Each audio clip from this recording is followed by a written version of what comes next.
would like to take some words from Frederic Oudéa, who is, of course, the CEO of Société Générale, who will be laying out the framework of the conversation. Thank you.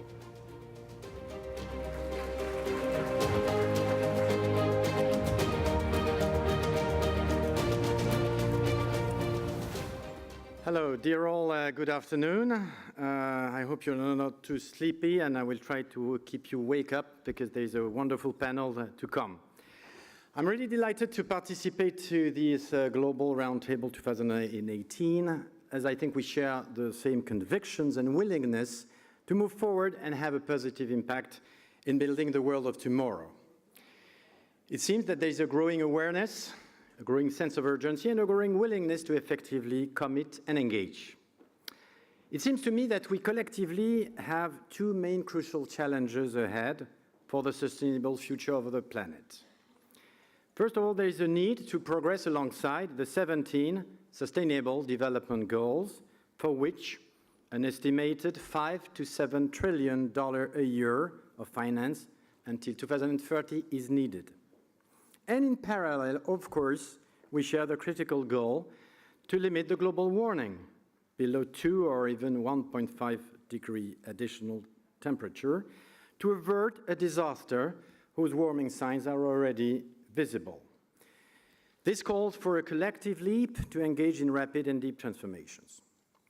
These two challenges are interrelated, it seems to me, and require us to join forces alongside citizens, governments, NGOs, and companies that are mobilizing to provide solutions. We are fully aware that the financial sector has a decisive role to play.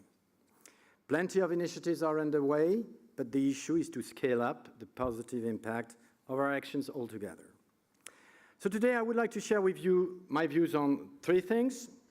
This light switch off and off, it's a way, as we've said, to save energy. Progressively. What do we have to do collectively? Second, what we are doing concretely at Société Générale. And third, I'd like to have a specific focus on the specific situation of Africa. First of all, what do we have to do? I think that to respond to these challenges, and in particular to the climate emergency, we need to converge towards more common, if I may say, science-based consensual global energy transition scenarios. There's a need to be convincing, and we need to be able to share these scenarios between governments, businesses, the financial sector. And there's also a need to be better understood by the population. Can I say this? Just a few days ago, we have had strikes, as you know, or movements, social movements in France regarding a specific tax on certain vehicles for precisely ecological transition. And I'm not sure that people understand exactly what it means. So there's a need to have this common understanding. And a responsible scenario for me should be a progressive one which will include, again, the rebalancing of the energy mix in our societies towards more renewable energy, and at the same time allow the countries, and in particular the emerging countries, to achieve their legitimate sustainable growth needs. Beyond the question of scenarios, we should also have more common methods, the same methods and frameworks to measure our results and our progress. We need to collectively work with peers and different stakeholders to develop transparent methodologies in the spirit of the TCFD recommendation, the task force for the specific financial disclosures. These collective works will be useful to better drive and monitor our common efforts going forward. Secondly, there is also a lack of common standards, taxonomy to standardize and therefore scale up across the financial sector. If we want to have more capital markets financing, we need to have this common taxonomy and framework. There is more work to be done there. As it was said this morning, Société Générale has been very proactive in this field. We are at the origin of the concept of positive impact finance, which try to encapsulate all the elements of different projects, the positive ones, but also potentially the more negative ones. And we've been one of the key contributors to the UNEP FI work and framework, including the launch of principles for responsible banking that we've been talking about this morning. The positive impact finance calls for a new financing paradigm, a holistic and inclusive approach of impacts built on transparency and cooperation, acknowledging, as I've said, all the impacts, the positive ones and mitigating for the negative ones. We are focusing now on achieving the SDGs in a broader way. Beyond our existing business, we must challenge ourselves to reconsider our business models and development modes and recenter them on impacts.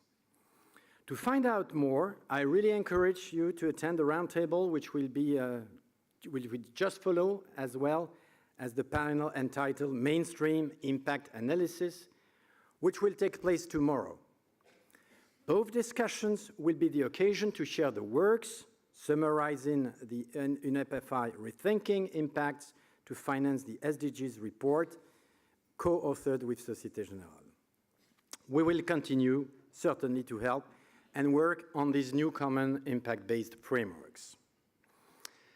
My second focus will be on what are we doing today at Société Générale level to contribute.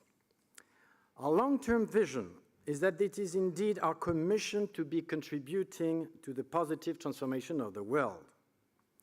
We decided to fully integrate these challenges of sustainable development into our strategy to better drive the way we conduct, we develop our activities, aiming for sustainable growth and long-term value creation.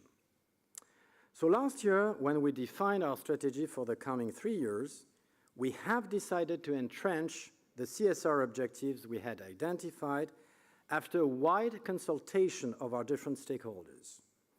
And in the different areas, we made tangible commitments that can be measured with a step-by-step continued progress approach.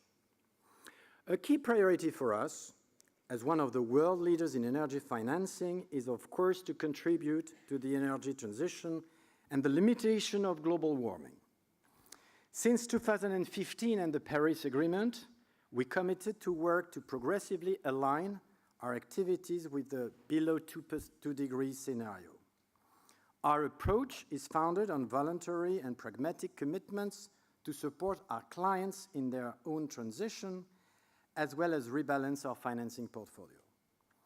On one side, we accelerate the development of renewable energy, and on the other, we gradually limit our support for the most carbon-heavy energies and sectors.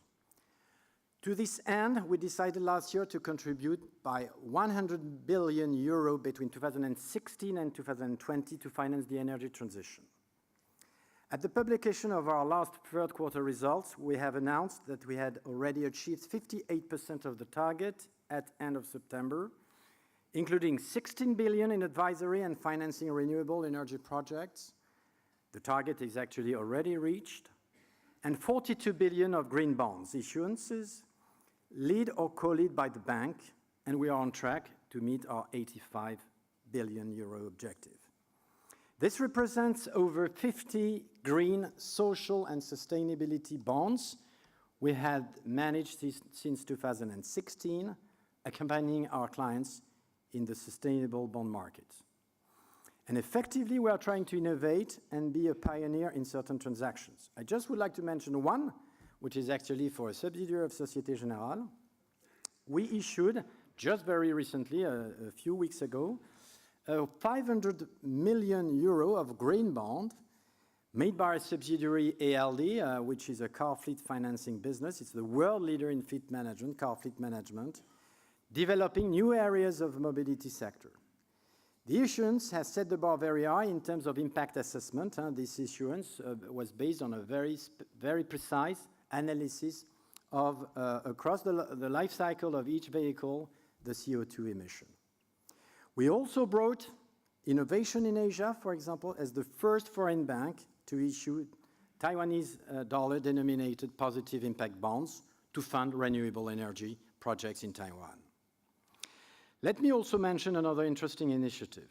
We are happy to have acquired Lumo. Lumo is a startup, a pioneer renewable energy crowdfunding platform in France, which will allow our clients, of course, to finance and contribute directly if they wish. In the meantime, as I've said, we gradually limit our support for the most carbon-heavy sectors. We notably took the decision, and we were one of the first banks to do so, to disengage from coal projects, oil sands and Arctic oil projects all over the world. But in this energy transition, as outlined by most scenarios, including the International Energy Agency Sustainable Development Scenario, gas has a necessary role to play to facilitate the withdrawal from coal. But I agree it is of utmost importance to limit the negative climate and environment impact of the gas sector to consider it as a transition fuel. All in all, as we monitor our energy mix for financed electricity production in line with IEA scenarios, we are making progress. The share of our non-carbon energies in our energy mix stood at 48.7% in mid-2018, of which renewable energies accounted for nearly 42%. And the share of coal was reduced from 23.3% to 19.3%, in line with our commitment for 2020 of 19%. And of course, we will continue to update and reinforce our policies to contribute to our collective vital climate change. Let me just conclude now by a third focus on Africa. I would like to make a few comments because I think that Africa might be perhaps the most significant at the end of the day and complex issue, at least for us Europeans. The world's economies are interdependent, and I think that an harmonious growth in Africa is critical for the world's stability and prosperity. When we look at the world's sustainable growth challenges, with the estimated, again, need of between $5 and $7 trillion a year, the SDG financing gap is estimated at something like 2.5 trillion. And more than half of this financing gap is situated in Africa, where the population is expected to reach much more than 2 billion people in 2050. So how do we fill the gap for Africa? Due to the risks involved, the private sector alone won't be able to mobilize enough resources rapidly. It's probably by developing joint private-public coordinated initiatives and develop new business models and new way of risk sharing that we might succeed. Due to our long-lasting presence in the continent, Société Générale has a role to play. We are one of the very few international banks committed to the continent. We serve more than 4.1 million clients, including 150,000 companies. We have decided to accelerate our development in a responsible and inclusive way. For instance, we have recently opened regional capital markets and specialized finance platforms based on our global expertise to support the needs on the ground. And to go further, I'm happy to announce that we are launching a collective initiative, a sort of call to action that we called Grow with Africa.